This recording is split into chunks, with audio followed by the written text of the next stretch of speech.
باغو بخمگینی دل خواتی جی کرد دو هوالن دل سوز جبو قرآنه شون تاری لسروان رو ناهیته اورد نتنه آخو کبر بو هر گون سینور بو هر رشر بو شب بترسات روش بباره خواه دوه دمه دایمان بو پیامه شهیدن بگرجی اون دابونه داخا پیروزده خوی نوان هیه ایمان وان بو آگر للهم بری ببدنگی دیرو که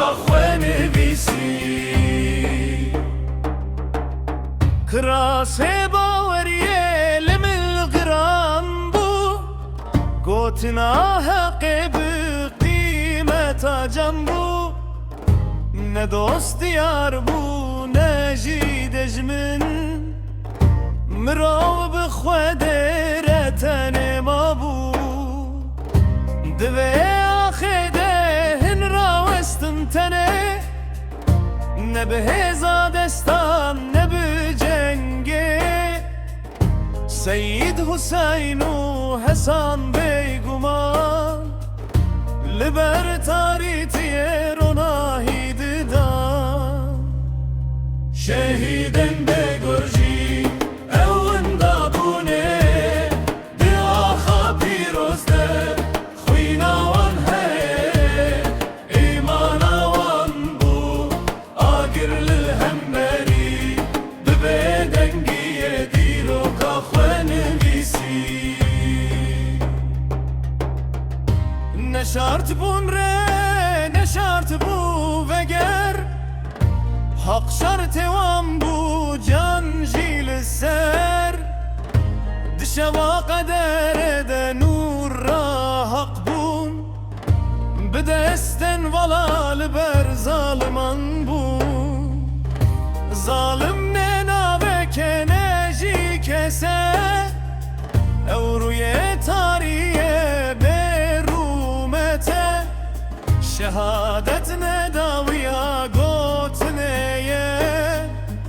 او دست پکامه یار یا راسته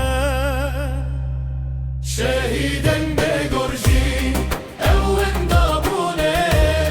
ده آخا پیروزده خوی نوان هیه ایمان وان بو آگر لهم بری ببدنگی دیرو کافه نویسی هنچون لرل پیوان وکر اخ بخوین دیروک جخونو کر خوین نوندا بو لبر بایه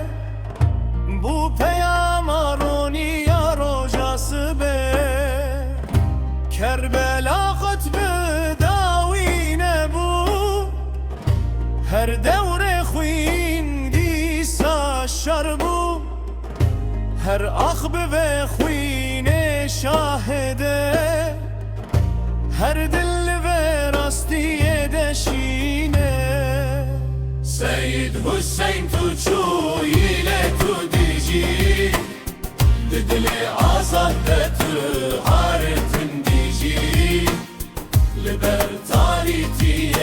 روناهی دایی ریا راستی لبر جمت دایی شهید